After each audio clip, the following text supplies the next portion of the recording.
Hello everybody. આપણે last લેક્ચરની અંદર જે દ્રવ્યમાન કેન્દ્ર હતા એ દ્રવ્યમાન કેન્દ્રના સ્થાન સદિશની આપણે ચર્ચાઓ કરેલી અને એના ઉપર આધારિત અમુક દાખલાઓની પણ આપણે ચર્ચા કરેલી.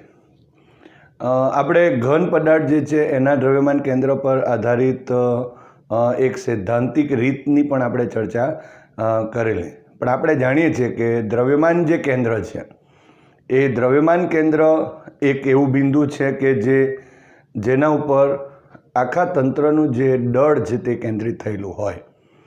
આજે આપણે શરૂઆતમાં અહીં જે એક્ઝામ્પલ છે એ એક્ઝામ્પલની વાત કરીશું. આપણે દ્રવ્યમાન કેન્દ્ર પર આધારિત જ છે. એટલે દ્રવ્યમાન કેન્દ્રના જે સ્થાન સદિશ કણોના બનેલા જે તંત્ર છે એના દ્રવ્યમાન કેન્દ્રના જે સ્થાન સદિશ છે એનું સૂત્ર આપણને ખ્યાલ જ છે. અને તે જો આપણે કહીએ તો RCM is equal to M1R1 plus M2R2 plus dot dot dot up to MnRn divided by આપણે M1 પ્લસ M2 અને plus dot dot dot up to Mn જેટલું થાય. એટલે કે કુલ દળની આપણે ચર્ચા કરી શકાય. તો આ રીતની ચર્ચાઓ આપણે કરી છે આગળ. હવે અહીં આજે આપણે ઉદાહરણના 7.3માં દાખલાની આપણે ચર્ચાઓ કરીએ. આકૃતિમાં દર્શાવ્યા પ્રમાણેના પરિમાણોવાળી એક સમાન L આકારની લેમિના. લેમિનાનો મતલબ શું થાય? પાતળી સપાટ તકતી નું જે દ્રવ્યમાન કેન્દ્ર છે એ શોધવાનું છે. અને આ જે તકતી છે એ તકતીનું દળ એ 3 કિલોગ્રામ આપેલ છે. હવે તમે જોઈ શકો છો કે અહીં L આકાર, તમે આ L આકારની અહીં લેમિના આપેલી છે.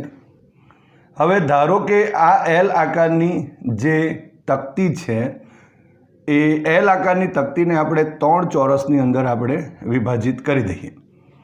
તો અહીં આપેલ જે ચોરસ છે આ 1, 2 અને આ 3 ચોરસ છે એના દ્રવ્યમાન કેન્દ્ર ધારો કે અહીં સેન્ટર ઓફ માસ C1, અહીં આપણે લખીએ C2 અને અહીં આવશે C3 થશે.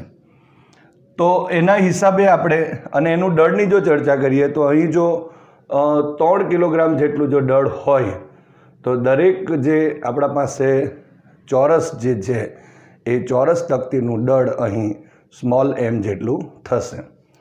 તો અહીં આપણે લખીએ કે ધારો કે L આકારની લેમિના ને આકૃતિમાં દર્શાવ્યા મુજબ x, y સમતલમાં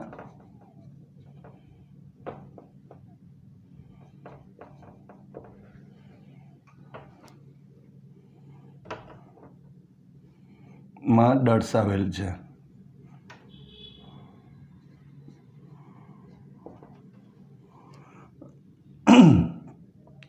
હવે આ જે આકૃતિની અંદર દર્શાવેલ છે તો આપણે જ્યારે પણ RCMની વાતો કરતા હોય એટલે કે કણોના બનેલા તંત્રના દ્રવ્યમાન કેન્દ્રની વાતો કરીએ તો બે વાતની આપણે કાળજી લઈએ છીએ. એક તો એ દરેક જે કણો છે તેના દળ અને તેના સ્થાન સદિશની ચર્ચા કરીશું. આમાં એક પરિમાણ પણ હોઈ શકે, દ્વિપરિમાણ પણ હોઈ શકે, ત્રિપરિમાણ પણ હોઈ શકે. કોઈ પણ હોય, આપણા પાસે એક જ ઇક્વેશન છે અને એ ઇક્વેશનનો ઉપયોગ કરીને આપણે અહીં જે એક્ઝામ્પલ્સ છે એને આપણે સોલ્વ કરી શકાય.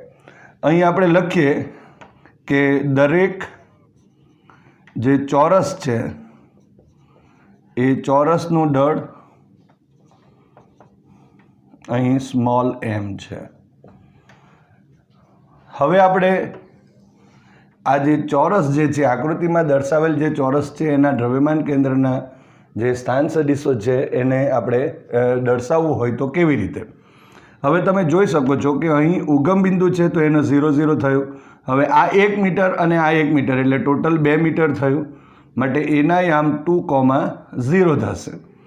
અહીં પણ તમે બીના યામ જોઈ શકાય છે. તો આ x યામ કેટલો થશે? તો 2 અને અહીં y યામ કેટલો થશે? 1. માટે 2, 1 થશે. ડીના યામ તો અહીં આ એક્સ યામ કેટલો થયો તો 1 અને અહીં વાય યામ કેટલો થશે 1 માટે 1,1 થયું.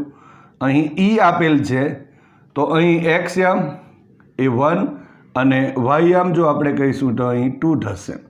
અને એફ જે બિંદુ છે એના યામ જો કહીએ તો અહીં એક્સ યામ એનો 0 છે અને વાય યામ અહીં 2 જેટલો થશે. હવે જો આપણે અહીં C1 C2 અને C3ના જો યામ મેળવવા હોય અથવા તો સ્થાન સદિશ મેળવવા હોય તો આ ચોરસનું મધ્ય બિંદુ છે. માટે અહીં તમે જોઈ શકો છો કે અહીં જો આપણે વિચારીએ તો અહીં લંબ દોરીશું.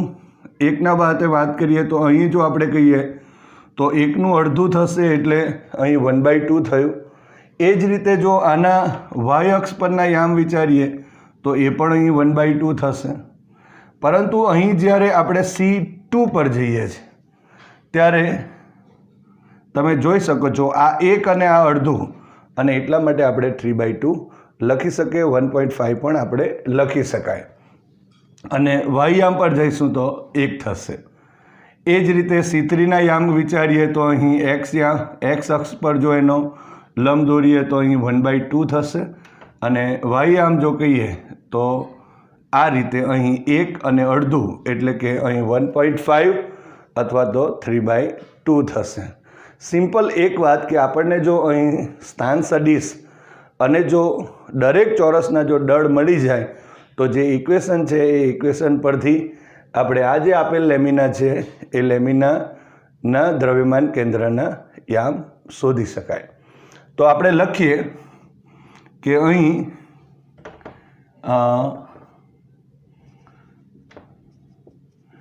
આકૃતિમાં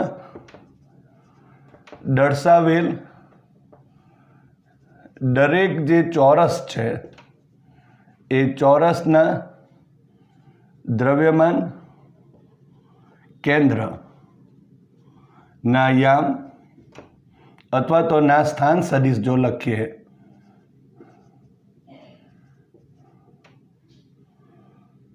સદિશો અનુક્રમે ધારો કે આપણે નામ આપી દઈએ C1 C2 અને C3 છે. તો અહીં લખીએ પહેલાં તો C1 ના યામ અથવા તો ઇઝ ઇક્વલ ટુ કરીને આપણે R1 પણ લખી શકાય. ઇઝ ઇક્વલ ટુ અહીં C1 માટે લખીએ તો 1/2 અને 1/2 થશે એટલે 1/2, 1/2 અહીં મીટર થશે. એ જ રીતે C2ના યામ એને નામ આપી દઈએ અહીં R2 is equal two R2 માટે લખીએ તો અહીં એક્સ યામ એટલે 3/2 થશે એટલે આ રીતે 3/2 થયું, 1/2 થશે. C3 ના યામ તો અહીં R3 લખીશું ઇઝ ઇક્વલ ટુ R3 માટે જો આપણે અહીં લખીએ તો આ 1/2 છે અને આ 3/2 છે તો અહીં 1/2, 3/2 મીટર થયા. તો આ રીતે આપણને અહીં R1, R2 અને R3 પણ મળે છે. દરેક ચોરસનું દળ તો આપણે ધારી લીધું છે M, અને જો અહીં લખવું હોય તો લખી શકાય કે M ઇઝ ઇક્વલ ટુ અહીં 1 જેટલું 1 kg જેટલું છે એમ કહી શકાય. કારણ કે ટોટલ જે છે એ અહીં આપણા પાસે 3 કિલોગ્રામ છે તો અહીં 1 કિલોગ્રામનું આ દળ પણ લખી શકાય. તો આ રીતે આપણે અહીં દર્શાવી શકીએ છીએ. તો હવે આપણે લખી શકીએ કે સમાન L આકારની જે લેમિના છે એ લેમિનાના દ્રવ્યમાન કેન્દ્ર નો સ્થાન સદિશ 3 છે માટે આપણે RCM નામ આપીશું એને ઇઝ ઇક્વલ ટુ આપણે કેપિટલ આર પણ અહીં લખી શકીએ છીએ, આવી વાતો આપણે કરેલી. સો અહીં M1R1 plus M2 R2 plus M3 R3 થશે અને divided by M1 plus M2 plus M3. હવે અહીં દરેકનું છે એટલે M1 M2 અને M3 તો સરખા થઈ જવાના છે.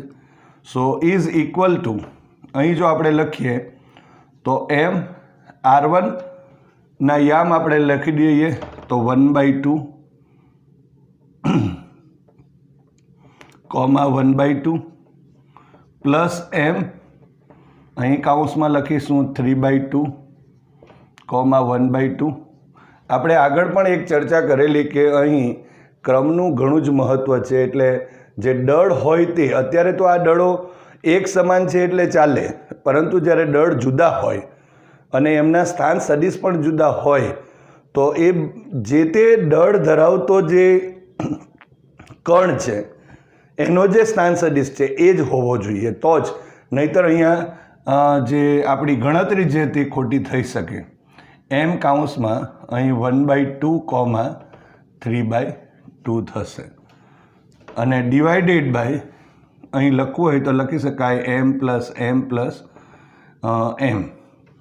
અહીં આપણે એમને કોમન લઈએ તો M અને કાઉન્સમાં આપણે લખીશું, અહીં તમે જોઈ શકો છો 1/2 છે, x જો આપણે લઈએ તો 1/2 પ્લસ 3/2 પ્લસ 1/2 થશે, આ રીતે લખી શકાય.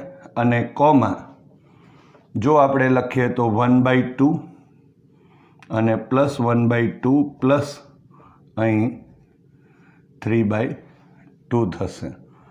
તો આ રીતે આપણે અહીં એમને કોમન લઈ લીધું અને નીચે જો લખીએ તો 3M થશે. આ રીતે પણ લખી શકાય, અથવા તો M ઇઝ ઇક્વલ ટુ તમે અહીં 1 મૂકી દીધું પહેલેથી, તો પછી આપણે અહીં જે x યામ અને y યામ છે તેનો સરવાળો જ કરવો પડે. સો અહીં ઉપર જો આપણે લખીએ તો શું થશે, અહીં છેદ સરખા છે એટલે 3, 1, 4 અને 5 માટે 5/2 થશે અને કોમા 1, 2 અને 3 એટલે 5/2 આ પણ થશે અને ડિવાઇડેડ બાય અહીં 3 થયા.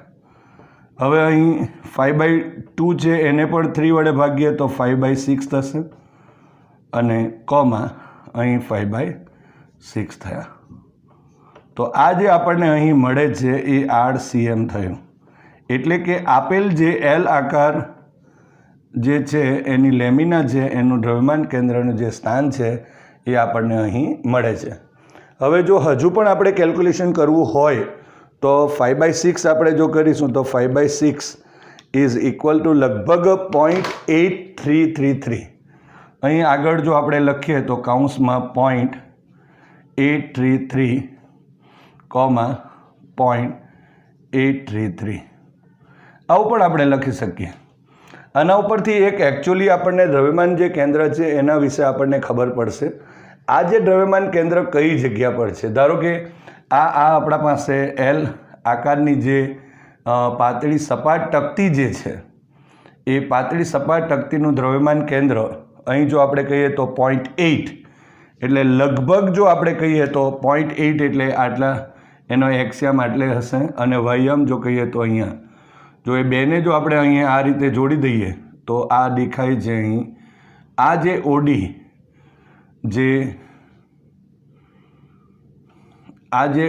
જે આપણા પાસે રેખાખંડ દેખાય છે એના પાસે આ જે છે તે એનું સેન્ટર ઓફ માસ થશે, એમ આપણે દર્શાવી શકાય. તો આ રીતે 0.83 અને 0.83 લગભગ આપણે એમ કહી શકાય કે આ જગ્યા ઉપર એનું દ્રવ્યમાન કેન્દ્ર હશે.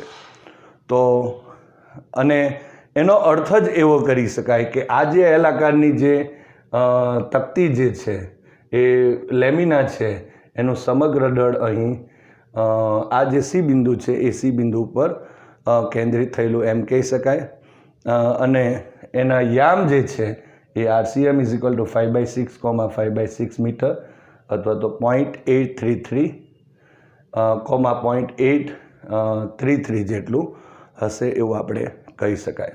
તો આ રીતે આપણે અહીં જે લેમિના છે એ લેમિનાનું દ્રવ્યમાન કેન્દ્ર છે તે નક્કી કરી શકીએ છીએ.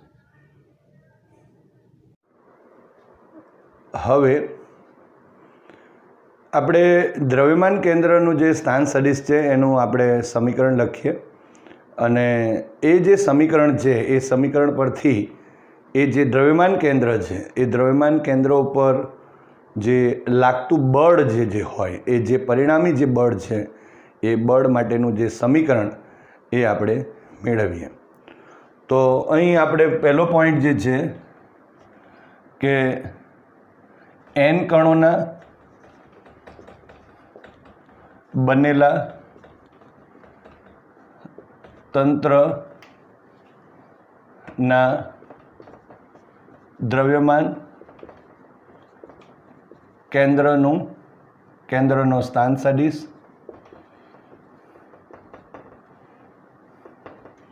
અને બીજો પોઈન્ટ દ્રવ્યમાન કેન્દ્ર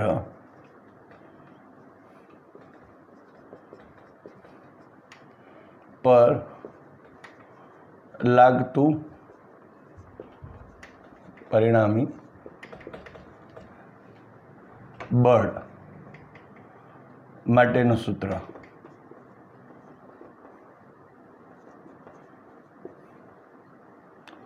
તો આ રીતે આપણે અહીં આ જે બે પોઈન્ટો છે એ બે પોઈન્ટોની ચર્ચા કરીએ આપણે.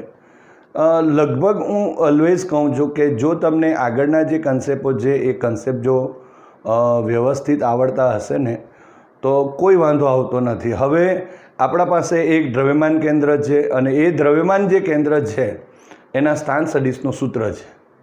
હવે આપણને જે બળની જે સૂત્રની વાતો કરીએ તો બળના સૂત્ર માટે જરૂરી વસ્તુ આપણા પાસે F = ma ન્યૂટનના ગતિના બીજા નિયમ પ્રમાણે વાતો કરીએ તો આપણે જાણીએ છીએ ત્રીજા અને ચોથા ચેપ્ટરની અંદર ઘણી વખત આપણે આ બધી ચર્ચાઓ કરેલી જ છે કે જો આપણા પાસે કોઈ સ્થાન સદિશ r હશે તો એનું જો એક વખત આપણે વિકલન કરીએ તો આપણને અહીં વેગ મળશે અને એ જ રીતે જો ધારો કે એ વેગ જે છે તેનું જો આપણે ફરી પાછું વિકલન કરીએ એટલે વેગનું એક વખતનું વિકલન જો પાછું ફરીથી થાય તો એ પ્રવેગ મળતો હોય છે. તો આ વાત આપણા પાસે આપણને ખબર હોવી જોઈએ, આ કન્સેપ્ટ ખ્યાલમાં હોવો જોઈએ. અહીં જે પ્રેક્ટિસ છે એ પ્રેક્ટિસથી આપણે કોઈ પણ જે તંત્ર છે એ તંત્ર માટેની આપણે વાતો કરી શકીએ છીએ, પરંતુ આ રીતે આપણને જે નોલેજ હોવું જરૂરી છે. તો સૌપ્રથમ આપણે n કણોના બનેલા જે તંત્ર છે એના દ્રવ્યમાન કેન્દ્રના સ્થાન સદિશનું આપણે સૂત્ર પહેલાં લખીએ અને એ જે સૂત્ર છે એ સૂત્રના ઉપરથી આપણે એ જે કણોનું બનેલું તંત્ર છે એના દ્રવ્યમાન કેન્દ્ર પર લાગતું જે પરિણામી બળ હોય એ પરિણામી બળનું જે સમીકરણ છે સૂત્ર છે એ સૂત્ર આપણે મેળવીએ. તો અહીં n કણોના બનેલા તંત્રના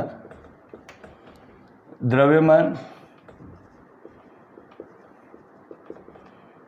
કેન્દ્રનો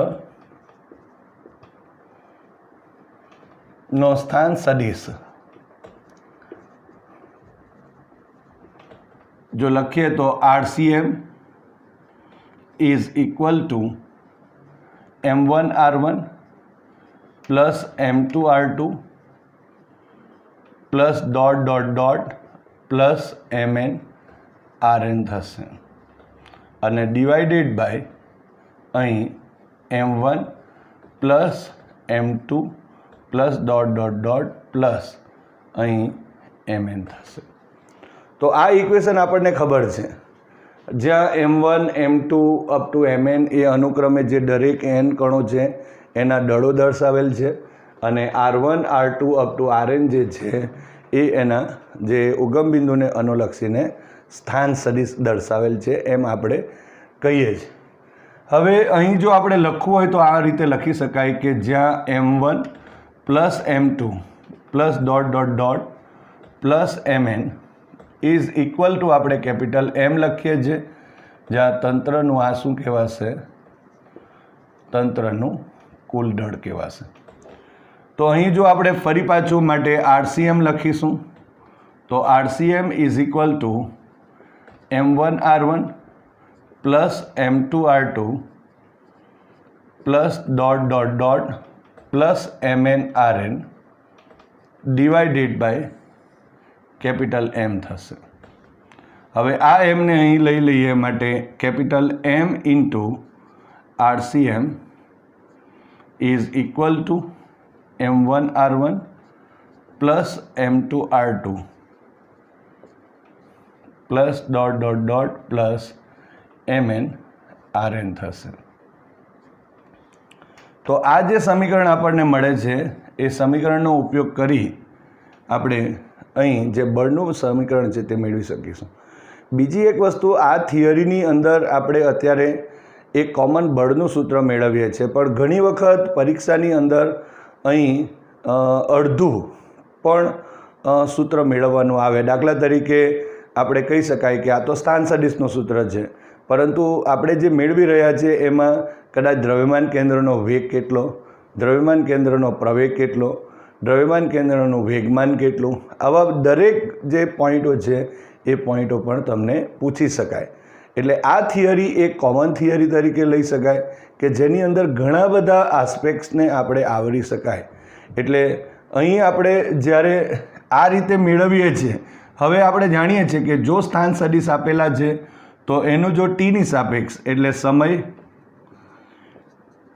ટીની સાપેક્ષ વિકલન લેતા તો તમે જોઈ શકો છો અહીં M d/dt ઓફ RCM થશે is equal to M1 dR1/dt plus M2 dR2/dt plus અહીં dot dot dot plus Mn અને dRn/dt થશે. એટલે આ રીતે જો જોઈ શકાય છે કે અહીં જે આપણા પાસે dR1/dt આપેલ જે છે એનો મતલબ જ V1 થયો, એટલે કે કણ 1 છે એનો વેગ થશે. આ કણ 2નો વેગ થયો, અહીં કણ n નો છે તે વેગ થયો. એ જ રીતે અહીં જે દ્રવ્યમાન કેન્દ્ર છે એનો આ વેગ દર્શાવે છે. માટે અહીં જો આપણે કહેવું હોય તો આ રીતે લખી શકાશે M into VCM is equal to M1 V1 plus M2 V2 plus dot dot dot plus Mn Vn થશે. અહીં તમે લખી શકો કે જ્યાં સૂત્ર હજુ લખવું હોય કે VCM ઇઝ ઇક્વલ ટુ તો M1 V1 plus M2 V2 plus dot dot dot plus Mn Vn divided by આપણે M પણ લખી શકાય. જે રીતે આપણા પાસે જે પહેલું ફોર્મેટ છે એ પહેલાં ફોર્મેટ પ્રમાણે પણ આપણે લખી શકાય છે. પણ અહીં તમે જોઈ શકો છો કે આપણે આના ઉપરથી દ્રવ્યમાન કેન્દ્ર જે છે એના વેગને પણ આપણે મેળવી શકીએ. એટલે અહીં dR1/dt એટલે V1 એટલે કે કણ 1નો વેગ, dR2/dt એટલે કણ 2 છે એનો વેગ, અને dRn/dt એટલે કણ n નો છે તે વેગ થશે. જ્યાં dRCM/dt એટલે કે VCM એટલે કે આપેલ જે કણોનું બનેલું તંત્ર છે એના દ્રવ્યમાન કેન્દ્રનો વેગ થશે. તો આ રીતે અહીં આ પણ તમે પૂછી શકાય. હવે બીજી એક વસ્તુ જો અહીં આપણે માર્ક કરીએ તો ધારો કે આ સમીકરણને આપણે અહીં 1 લઈ લઈએ, અહીં સમીકરણ નંબર 2 લઈશું. ધારો કે હવે અહીં વેગ મળે છે તો એનું જો હું સમયની સાપેક્ષ વિકલન કરીશ એટલે સમય ટીની સાપેક્ષ વિકલન લેતા જો આપણે લખીએ તો M ઇન્ટુ હવે d/dt ઓફ VCM થશે is equal to M1 dV1/dt plus M2 v2/dt અને plus dot dot dot plus mn dvn by અહીં dt થશે.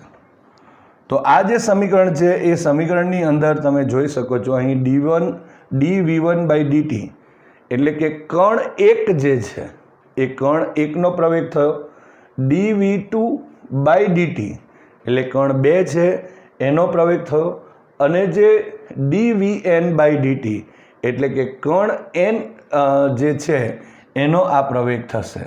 એટલે અહીં જો આપણે આના માટે લખવું હોય અને આ જે dvcm/dt જે લખીએ છીએ એની જગ્યા ઉપર આપણે acm લખી શકીશું.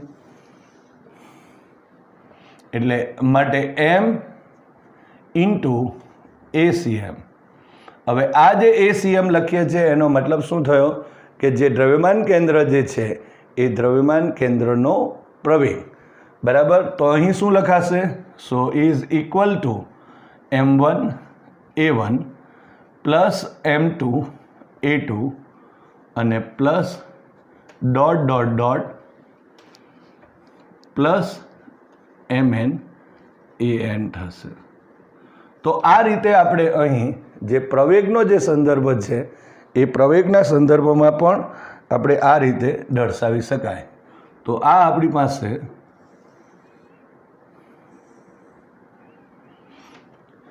પ્રવેગના સંદર્ભમાં મળી ગયું. ધારો કે એને સમીકરણ નંબર આપણે અહીં 3 કહી દઈએ. હવે આપણે જાણીએ છીએ કે ન્યૂટનના ગતિના જે બીજા નિયમ પ્રમાણે જો આપણે વિચારીએ તો અહીં F = ma બરાબર. અને જો F = ma પ્રમાણે વિચારીશું તો અહીં પહેલાં આપણે m ઇન્ટુ acm લખીશું. ઘણી વખત આપણે acm જે છે એને આપણે કેપિટલ A વડે દર્શાવે છે. અહીં vcm હોય તો એને કેપિટલ V વડે દર્શાવે છે. અહીં rcm હોય તો એને કેપિટલ R વડે પણ દર્શાવી શકાય. પરંતુ આપણે જ્યારે rcm, vcm અને acm એવું લખીએ તો એના ઉપરથી આપણને ખ્યાલ આવે છે કે આ જે છે તે સેન્ટર ઓફ માસ જે છે એનો વેગ છે કે એનો પ્રવેગ છે. તો ઇઝ ઇક્વલ ટુ જો લખીએ તો અહીં f1 પ્લસ f2 અને પ્લસ ડોટ ડોટ ડોટ અને પ્લસ fn જેટલું થશે. એટલે આ જે સમીકરણ જે છે એ સમીકરણ તમે જોઈ શકો છો. આ સમીકરણમાં પણ આપણે હજુ પણ આગળ લખી શકીએ. તમે જોઈ શકો છો કે આ જે દરેક કણ પર લાગતું જે બળ છે, ધારો કે f1 એટલે પહેલા કણ ઉપર લાગતું બળ છે, f2 એ બીજા પર લાગતું બળ છે અને fn એટલે nમા કણ ઉપર લાગતું જે બળ છે એનો સદિશ સરવાળો છે. ફરી એકવાર અહીં જે વાક્યરચના છે એમાં સદિશ સરવાળો ઘણો જ અગત્યનો છે કે જે તંત્રના કુલ દળ અને તંત્રના દ્રવ્યમાન કેન્દ્ર છે તેનો જે પ્રવેગ છે એના ગુણાકાર જેટલો હોય એવું આપણે કહી શકાય. અને આપણે જાણીએ છીએ કે m acm is equal two જો આપણે લખીએ તો કેપિટલ F જેટલો થશે.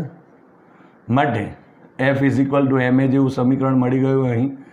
માટે F is equal two f1 plus f2 plus dot dot dot અને પ્લસ fn થશે.